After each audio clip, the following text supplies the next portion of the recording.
හැමෝටම සුබ දවසක්. අද ඔයාලට අරගෙන ආවා 2 story ලස්සන house design එකක්. අද ඒ ගැන තමයි මම කතා කරන්නේ.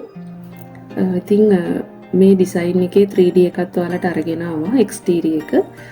interior එක නැහැ. exterior design එක තමයි අද 3D එකෙන් අරගෙන ආවේ.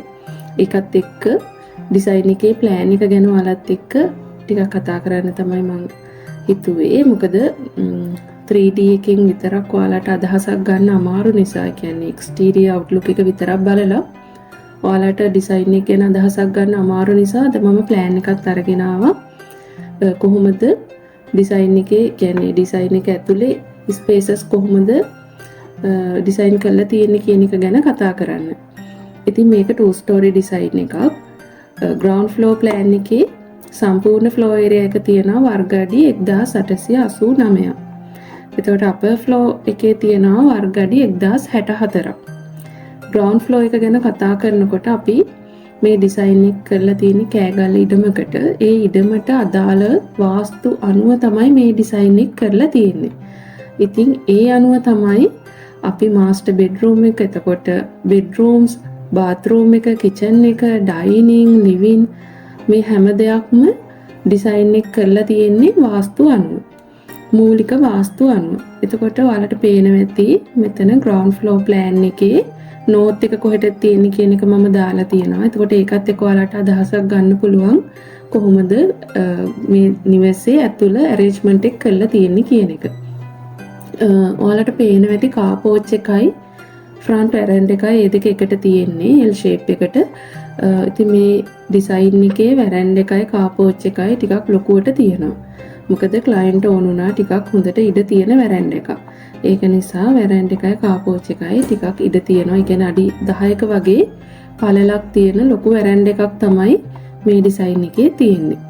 එතකොට පඩි දෙකක්, ඒ කියන්නේ step දෙකක් නැගලා තමයි veranda එකට එන්නේ. මේ ඉඩම පොඩ්ඩක් පොඩි බෑවුමක් තියෙන ඉඩමක්, ඒකත් එක්ක පිටිපස්සෙන් ඇලක් යනවා.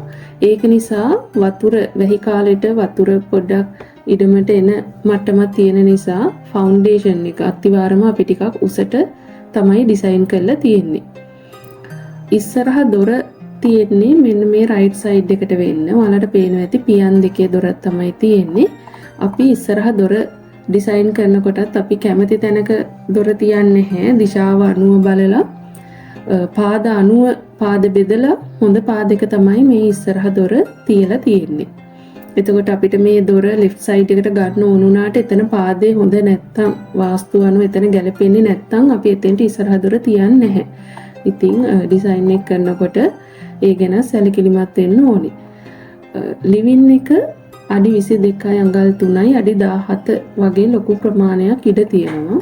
මොකද මේ ඉඩම purchase 30ක ලොකු ඉඩමක්. ඒක නිසා හොඳට ඉඩ කඩ තියෙනවා. අනිත් එක client ටිකක් ඉඩ පහසුකම් හොඳට තියෙන living එකක් තමයි ඕන උනේ. ඉතින් බජට් එකටත් ගැලපෙන විදිහට අපි අඩි 17යි අඩි 22යි අඟල් 3ක ලොකු living එකක් මේ design එකට දාලා තියෙනවා. ඒකත් එක්කම you had a staircase එක තියෙනවා. එතකොට අර living එකට ආවහම staircase එකත් පේන විදිහට තමයි design කරලා තියෙන්නේ. right side එකෙන් dining area එක තියෙනවා. මේ ඔක්කොම එකට hall එක වගේ තමයි අරන් තියෙන්නේ. වෙනම dining area එක separate කරලා නැහැ. එතකොට ඒකේ වාසිය තමයි living එකයි dining area එකයි එකට hall එක වගේ තිබ්බහම ගේ ඇතුලේ ඉඩ කඩ ලොකු ප්‍රමාණයක් පේනවා. හිර වෙලා වගේ තියෙන ගතියක් එතකොට ගේ ඇතුලේ නැහැ. ඒ නිසා dining එකයි living එකයි එකටම තමයි design කරලා තියෙන්නේ. ඕනනම් අපිට මේ dining area එකේ step එකක් උස්සන්නත් පුළුවන්. එහෙම කරලා නැහැ. මොකද client කැමති වුනේ නැහැ. ඒක නිසා අපි මේ ඔක්කොම ground floor එකේ floor එක එකම level එකේ තමයි තියෙන්නේ. එහෙම නැත්නම් ඔයාලට කැමති නම් අපිට step දෙකක් හරි step එකක් හරි උස්සලා dining එකට යන්න වගේ එහෙම design කරන්නත් පුළුවන්. මේ design එකේ අපි double height area මුකුත් design කරලා නැහැ. මොකද client ගේ budget එකත් එක්ක එයා යට තට්ටුව තමයි ඉස්සෙල්ලාම complete කරගෙන යන්න ඉන්නේ. ඒක නිසා double height area එකක් සාමාන්‍යයෙන් අපි design කරොත් එතන වහල ඒකම ගහන්න ඕනේ. එතකොට ඒ වගේ පොඩි පොඩි ගැටලු ටිකක් එනවනේ අපිට යට තට්ටුව විතරක් complete කරගෙන යනකොට. ඒක හින්දා එයා කැමති වුණ නැහැ මෙතන මේ design එකේ double height area එකක් පෙන්වන්න. ඒක හින්දා මේ ඩිසයින් එකේ එහෙම ඩබල් හයිට් ඒරියා එකක් අපි ඩිසයින් කරලා නැහැ. ඊළඟට අපි ග්‍රවුන්ඩ් ෆ්ලෝර් එක ගැන කතා කරනකොට මේකේ බෙඩ්රූම්ස් දෙකක් තියෙනවා. මාස්ටර් බෙඩ්රූම් එක අඩි 15යි අඩි 14ක ලොකු බෙඩ්රූම් එකක් තමයි තියෙන්නේ. මාස්ටර් බෙඩ්රූම් එකත් අපි දිශාව අනුව සාමාන්‍ය මාස්ටර් බෙඩ්රූම් එක නිරිත වගේ දිශාවකට තමයි අපිට ඩිසයින් කරගන්න පුළුවන් නම් හොඳ. මොකද වාස්තු බලනවා නම්. ඊළඟට අනික් බෙඩ්රූම් එක නම් අඩි 11යි අඩි 12යි. ඊළඟට ඩයිනින් ඒරියා එක අඩි 11යි අඩි 12යි අඟල් 9ක් තියෙනවා. ඉතින් හොඳට ඉඩ තියෙන කාමර දෙකක්. එතකොට කෑම කාමරෙත් හොඳට ඉඩ තියෙනවා. කෑම කාමරේ කිව්වට ඇත්තටම දැන් ගොඩක් වෙලාවට අපි කෑම කාමරයක් විදිහට වෙනම සෙපරේට් කරන්නේ නැහැ. ලිවින් එකත් එක්ක එකටම වගේ තමයි ඩිසයින් කරන්නේ. බාත්රූම් එකත් දිශාව අනුව තමයි අපි දාලා තියෙන්නේ. බාත්රූම් එක අඩි 8යි අඩි 9ක ලොකු බාත්රූම් එකක් තියෙනවා. ඊට අමතරව මේ බාත්රූම් එකේ එළියෙන් වොෂින් මැෂින් එක තියාගන්න පොඩි යුටිලිටි ඒරියා එකකුත් ඩිසයින් කරලා තියෙනවා. ඊළඟට බාත්රූම් එක වොෂ් කරන්න ඕන කරන ඉක්විප්මන්ට් ඒ ටික තියාගන්න පොඩි වෝඩ්‍රොබ් එකක් වගේ තියාගන්න ඉඩත් මේ ස්පේස් එකේම ඩිසයින් කරලා තියෙනවා. කිචන් එක අඩි 12යි අඩි 10 අඟල් 9ක කිචන් එකක් තමයි ඩිසයින් කරලා තියෙන්නේ. සාමාන්‍යයෙන් අපි ඉස්සරහ දොරත් එක්කම කෙලින් ඊට විරුද්ධ පැත්තෙන් එළියට බහින දොර දාන්නේ. ඒක නිසා කිචන් එකේ දොර අපි හරවලා දාලා තියෙනවා. ඒ ගැනත් අපි ඩිසයින් එක කරනකොට සැලකිලිමත් වෙන්න ඕන. මොකද අපේ සාමාන්‍ය සම්ප්‍රදායික වාස්තු අනුව තමයි අපි ඩිසයින් එක කරන්නේ. ඒකත් එක්කම තමයි අපි ආකිටෙක්චර් පැත්තයි හැම දෙයක්ම බලන්නේ. ඒතකොට ග්‍රවුන්ඩ් ෆ්ලෝර් එක ඔය විදිහට තමයි ඩිසයින් කරලා තියෙන්නේ. පිටින් පිට දිග පළල බලනවා නම් මේ ඩිසයින් එකේ දිග වෙනවා අඩි 49 අඟල් 3ක්, පළල අඩි 43යි අඟල් 3ක්. ඉතින් පිටින් පිට දිග පළල ඒ ප්‍රමාණය වර්ගඩි ගාන වර්ගඩි 1889යි.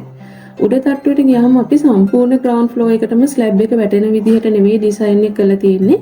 කොටසකට තමයි ස්ලැබ් එක වැටෙන්නේ. එතෙන්දී කිචන් එකයි ඩයිනින් ඒරියා එකයි මේ පිටින් තියෙන බෙඩ්රූම් එකයි මෙන්න මේ ටිකට අපි ස්ලැබ් එක වැටෙන්නේ නැති විදිහට තමයි ඩිසයින් එක කරලා තියෙන්නේ. මොකද බජට් එකත් එක්ක බලලා අපිට ඕන ප්‍රමාණය විතරයි අපි ස්ලැබ් එක වැටෙන විදිහට අරන් තියෙන්නේ. ඒතර උඩ තට්ටුවට ගියාම පොඩි ලොබි ඒරියා එකක් තියෙනවා. මේ ලොබි ඒරියා එක ටීවී ලොබි ඒරියා එකක් විදිහට තමයි ඩිසයින් කරලා තියෙන්නේ. මොකද යට තට්ටුවේදී අපි සමහර කට්ටිය කැමති නැහැ ටීවී එක යට තට්ටුවට ගන්නවට. මොකද ඒකට කවුරු හරි කෙනෙක් ආවහම ඒක ඩිස්ටර්බ් වෙනවා එතන බලන කෙනෙක්ට. ඒක නිසා අපි ටීවී ලොබි එක උඩ තට්ටුවට අරගෙන ගිහින් තියෙනවා. ඒකත් එක්ක ටෙරස් එකක් දීලා තියෙනවා, ලොකු ටෙරස් එකක්. ඒ ටෙරස් එක අඩි 5ක පළලක් තමයි තියෙන්නේ.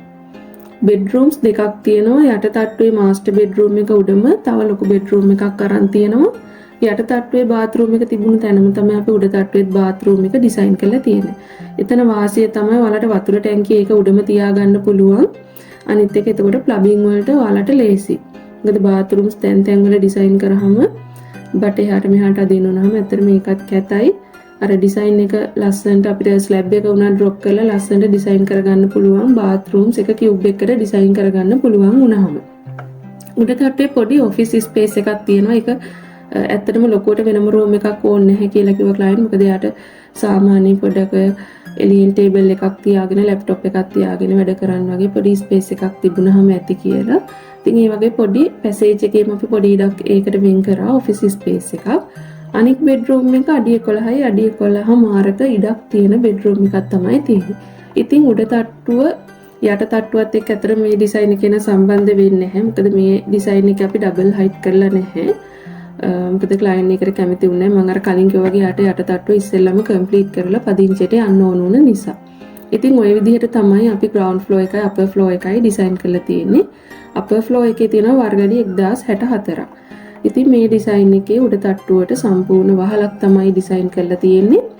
ඒ වහල අගු පන්නලා වගේ ඩිසයින් කරලා තියෙනවා. මොකද බිත්ති තෙමෙනවටත් අකමැති නිසා. මොකද මේ කෑකල්ල කියන පැත්ත ටිකක් වැස්ස වැඩි ප්‍රදේශයක්නේ. ඒකට ඒකත් එක්ක බිත්ති නිතර පේන්ට් කරන එක යාට කරදර නිසා අපි මේ ඩිසයින් එකේ හිඩන් රූෆ් එකකට හරිය එහෙම නැත්තම් බොක්ස් ටයිප් එකකට ඩිසයින් කරලා නැහැ. සම්පූර්ණ වහලවල් එන විදිහට තමයි ඩිසයින් කරලා තියෙන්නේ. අනිත් එක 3D එකේ ඔයාලා බලනකොට දකින්න ඇති අපි වැරන්ඩ් එකේ එක කොටසක් කණු දෙකක් ඩබල් හයිට් වෙන්න උස්සලා වහලක් ගහලා තියෙනවා. මොකද අරගේ පෙනුම ටිකක් ලොකුවට පෙනුමක් ගන්න ඕන නිසා තමයි මේ විදිහට ඩිසයින් කරලා තියෙන්නේ. එතකොට උඩ ටෙරස් එකෙත් කොටසක් තෙමෙන්නේ නැති විදිහට තමයි ඩිසයින් කරලා තියෙන්නේ. ඉතින් ඔන්න ඔය විදිහට තමයි මේ ඩිසයින් එකේ ග්‍රවුන්ඩ් ෆ්ලෝ එකයි අපර් ෆ්ලෝ එකයි අපි ඩිසයින් කරලා තියෙන්නේ. ඉතින් තව ටිකක් අපි විස්තර කතා කරමු 3D එක බලලා.